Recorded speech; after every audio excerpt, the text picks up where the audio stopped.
Indo British advanced pain clinic నొప్పి మాయం surgery దూరం ఫర్ అపాయింట్మెంట్స్ 9155515563.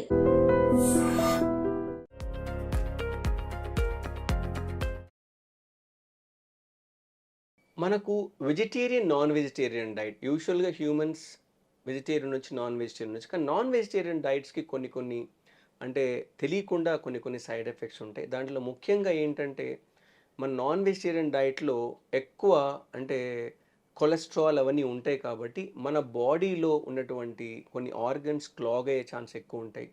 అంటే ఎక్కువ కూడా ఇప్పుడు మనం రెడ్ మీట్ తీసుకునే వాళ్ళు, రెడ్ మీట్ అంటే యూజువల్గా అది మటన్ కానీ బీఫ్ కానీ వీటిలో ఏంటంటే ఈ రెడ్ మీట్లో ఎక్కువ అథెరోస్క్లెరోసిస్ అంటే హార్ట్ వెసల్స్ బ్లాక్ అవటం కానీ కొన్ని రకమైన క్యాన్సర్స్ కానీ అధికంగా వచ్చే ఛాన్స్ ఉంటాయి. కాబట్టి మనం రెడ్ మీట్ని వీలైనంత వరకు అవాయిడ్ చేయడం చాలా మంచిది, అది చాలా రెడ్యూస్ చేసుకొని చాలా అవసరం.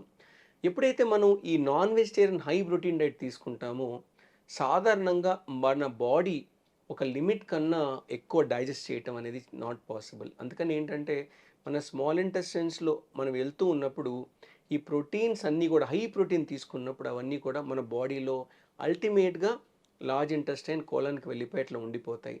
ఎప్పుడు కూడా ఈ నాన్ వెజిటేరియన్ డైట్ అనేది మన కోలన్కి అంత మంచిది కాదు. ఎందుకంటే constant contact with the mucosa వల్ల కానీ అక్కడున్న బ్యాక్టీరియా ఆ ప్రోటీన్ డైజెస్ట్ చేసి రిలీజ్ చేసే కెమికల్స్ కానీ ఇవన్నీ కూడా ఒక రకమైన సైడ్ ఎఫెక్ట్ క్రియేట్ చేస్తూ ఉంటాయి. కాబట్టి యూజువల్గా నాన్ వెజిటేరియన్ డైట్ అంటే తీసుకునే వాళ్ళకి ఎక్కువ సైడ్ ఎఫెక్ట్స్ వస్తూ ఉంటాయి. అంటే ఒక రకమైన కొన్ని క్యాన్సర్స్ కానీ లేకపోతే పైల్స్ లాంటి ప్రాబ్లమ్స్ కానీ ఫిస్ట్లాన్ కానీ ఇలాంటివన్నీ కూడా నాన్ వెజిటేరియన్ డైట్ తీసుకున్న వాళ్ళకి వెజిటేరియన్స్ కన్నా ఎక్కువ వచ్చే ఛాన్స్ ఉంటూ ఉంటాయి. అదేవిధంగా మీరు చూసారంటే ఎప్పుడైతే మన high cholesterol high red meat తీసుకుంటామో హార్ట్ అటాక్స్ వచ్చే ఛాన్సెస్ కూడా ఎక్కువగా ఉంటాయి. అందుకని ఏంటంటే ఇది టోటల్గా మనం అవాయిడ్ హార్ట్ కండిషన్ ఒకసారి మనకు ప్రాబ్లం వచ్చినప్పుడు టోటల్గా అవాయిడ్ చేయటం అని చెప్పడం జరుగుతూ ఉంటుంది. అందుకని ఎప్పుడైతే నాన్ వెజిటేరియన్ డైట్ అంటే ఎప్పుడు మనం 3 to 4 టైమ్స్ కన్నా ఎక్కువగా ఎవ్రీడే తీసుకుంటాం, అధికంగా తీసుకుంటామో దానివల్ల ఏంటంటే అనేకమైన హెల్త్ ఇష్యూస్ వచ్చే ఛాన్స్ ఉంది. అంటే ఎక్కువగా బ్లోటింగ్ కానీ అంటే నాకు సరిగ్గా అరగట్లేదని కానీ ఇలాంటివి వస్తూ ఉంటాయి. కాబట్టి మన బాడీ నాన్ వెజిటేరియన్ డైట్లో ఎక్కువగా red meat and high cholesterol high fatty ఫుడ్ని అవాయిడ్ చేయడం చాలా చాలా మంచిది. వెజిటేరియన్స్ అంటే నాన్ వెజిటేరియన్స్ కానీ వెజిటేరియన్స్ అంటే వాళ్ళు తీసుకునే డైట్లో ఫైబర్ ఎక్కువగా ఉంటుంది కాబట్టి ఈ కొలానిక్ క్యాన్సర్స్ అనేది కొంచెం వాళ్ళ మామూలు కన్నా తక్కువ మొదట్లో వచ్చే ఛాన్స్ ఉంటూ ఉంటుంది. అందుకని ఏంటంటే మన నాన్ వెజిటేరియన్ డైట్ తీసుకునే వాళ్ళందరూ కూడా లిమిట్ చేసుకోవాలి. ముఖ్యంగా రెడ్ మీట్ అవాయిడ్ చేయాలి. హై కొలెస్ట్రాల్ హై ఫ్యాట్ ఉన్న ఫుడ్స్ని టోటల్గా అవాయిడ్ చేయాలి. ఎందుకంటే ఇప్పుడు మన బ్లడ్ వెసల్స్ ఎక్కడెక్కడైతే ఉంటాయో అంటే అది హార్ట్, కిడ్నీ, కాళ్ళకి ఇవన్నీ కూడా అంటే ఎప్పుడైతే అథెరోజెనిసిస్ అనేది స్టిమ్యులేట్ అవుతూ ఉంటుందో ఈ రెడ్ మీట్ వల్ల తొందరగా హెల్త్ ఇష్యూస్ వచ్చేస్తూ ఉంటాయి. అంటే అది బ్రెయిన్ స్ట్రోక్ దగ్గర నుంచి హార్ట్ అటాక్ దగ్గర నుంచి కిడ్నీ ప్రాబ్లం దగ్గర నుంచి కాళ్ళల్లో బ్లడ్ క్లాట్స్ అంటే ఇవన్నీ కూడా ఎక్కువగా ఉంటాయి. కాబట్టి మనకు వెజిటేరియన్ డైట్ అనేది నాన్ వెజ్ అయితే మనం ఇమిడిపోవటం లేకపోతే నాన్ వెజ్ వాళ్ళు డైట్ని కావాలని వెజిటేరియన్ కాంటెంట్ కూడా పెంచుకోవడం చాలా చాలా ఇంపార్టెంట్. ఎందుకంటే మన ట్రెడిషనల్ ఇండియన్ కల్చర్లో మన నాన్ వెజిటేరియన్ అనేది వన్స్ ఇన్ ఏ వీక్ తీసుకోవటము like twice in a week తీసుకోవడం జరుగుతూ ఉండేది. ఇప్పుడు ఏంటంటే ఎవ్రీడే నాన్ వెజిటేరియన్ డైట్కి మనం వచ్చేస్తున్నాం కాబట్టి అది మన హెల్త్కి అంత మంచిది కాదు.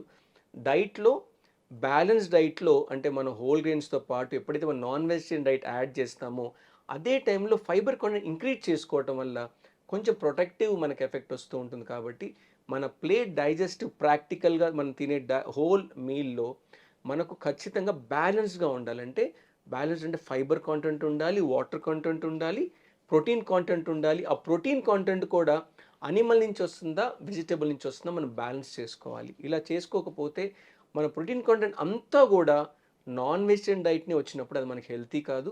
మనకు అనేకమైన హెల్త్ ఇష్యూస్ వస్తూ ఉంటాయి. అంటే హెల్త్ ఇష్యూస్ అంటే అది ఫ్యాటీ లివర్ దగ్గర నుంచి అంటే హార్ట్ అటాక్ దగ్గర నుంచి అంటే బ్లడ్ వెసల్స్ క్లాట్ అయిపోయి థ్రాంబోఎంబాలిజం దగ్గర నుంచి అనేకమైన ప్రాబ్లమ్స్ వస్తాయి. కాబట్టి నాన్ వెజిటేరియన్ డైట్ తీసుకునే వాళ్ళు ఒక లిమిటెడ్గా తీసుకోవాలి.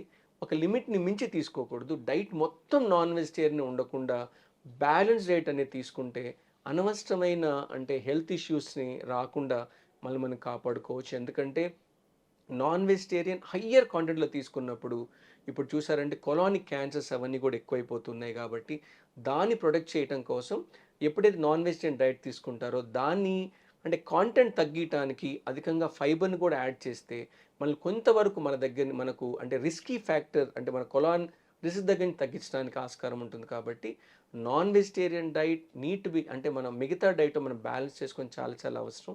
ఎందుకంటే ఈ మోడర్న్ జనరేషన్స్లో మనం ఎక్కువ నాన్ వెజిటేరియన్ డైట్ మీద మనం డిపెండ్ అవుతున్నాం కాబట్టి ఆ క్వాంటిటీ ఓకే మీరు తీసుకున్నారు కరెక్ట్, ఆ క్వాంటిటీ తగ్గించి ఫైబర్ కంటే ఇంక్రీజ్ చేసేసి మనల్ని అంటే అనేకమైన అంటే హోల్ బాడీలో అంటే బ్రెయిన్ దగ్గర నుంచి కాళ్ళకెళ్ళి బ్లడ్ వరకు అన్నిటిని కూడా మళ్ళీ మనం ప్రొటెక్ట్ చేసుకోవాలి అని అంటే మన నాన్ వెజిటేరియన్ డైట్ని బ్యాలెన్స్గా తీసుకోవాలి. ఇంకా ఏంటంటే కొత్త కొత్త ఇప్పుడున్న ప్రాబ్లమ్స్లో నాన్ వెజిటేరియన్ డైట్ అంటే అనిమల్స్ని కానీ ఫిష్ని కానీ ఒక కంట్రోల్ ఎన్విరాన్మెంట్లో పెంచుతున్నారు కాబట్టి కొన్నిసార్లు యాంటీబయాటిక్ కూడా వాళ్ళకి ఇస్తున్నారు కాబట్టి ఆ యాంటీబయాటిక్ తెలియకుండా మనకు వచ్చేసి మనకు కూడా యాంటీబయాటిక్ రెసిస్టెన్స్ వచ్చే ఛాన్స్ ఉంటుంది కాబట్టి ఆ నాన్ వెజిటేరియన్ డైట్ కూడా న్యాచురల్ పరంగా వచ్చే డైట్ తీసుకుంటే చాలా మంచిది. ఎందుకంటే ఇప్పుడు వాడే పౌల్ట్రీలో కానీ ఫిష్ ఫార్మ్స్లో కానీ ప్రాన్ ఫార్మ్స్లో కానీ ఎక్కువ యాంటీబయాటిక్స్ వాడుతున్నారు కాబట్టి అదే యాంటీబయాటిక్ రెసిస్టెన్స్ మనకు కూడా వచ్చే ఛాన్స్ ఉంటుంది కాబట్టి నాన్ వెజిటేరియన్ తీసుకునే వాళ్ళల్లో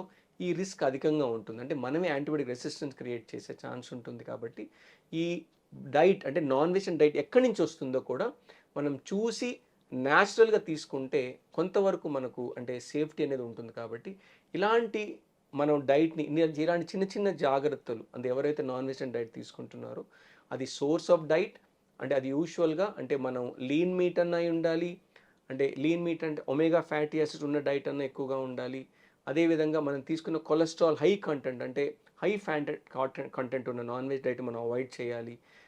సో దట్ మనకు వచ్చే అనేకమైన హెల్త్ ఇష్యూస్ అంటే నాన్ వెజిటేరియన్లు అవ్వకూడదు అని ఏం కాదు, కాకపోతే నాన్ వెజిటేరియన్స్ మన డైట్ తీసుకున్నప్పుడు ఇవన్నీ హెల్త్ ఇష్యూస్ మనకు వచ్చే ఛాన్స్ ఉంటుంది కాబట్టి దాన్ని అబ్జర్వేషన్లో పెట్టుకొని మనం తీసుకున్న ఆహారంని ఎంత మనం బ్యాలెన్స్ చేసుకున్నామో చూసుకుంటే అనేకమైన హెల్త్ ఇష్యూస్ అంటే ఇప్పుడు చూసారంటే కొలానిక్ క్యాన్సర్స్, ఫిషర్స్ ఇంతకు ముందుకి ఏదైతే మనం వెస్టర్న్ డిసీజ్ అన్నామో ఇప్పుడు మన డోర్ స్టెప్లో ఉన్నాయి, మనకు కూడా చాలా వస్తున్నాయి. ఇదంతా మనం అధిగమించాలి అంటే నాన్ వెజిటేరియన్ మనం తీసుకున్న డైట్ తగ్గించాలి, దీనికి అధికంగా ఫ్యాట్ మనం కనెక్ట్ చేయాలి. సో మన నాన్ వెజిటేరియన్ తీసుకున్న వాళ్ళు వెజిటేరియన్స్ కన్నా ఈ జాగ్రత్తలు తీసుకుంటే మనకి హెల్త్ ఇష్యూస్ రాకుండా మనల్ని మనం కాపాడుకోవడానికి ఆస్కారం ఉంటుంది. Thank you.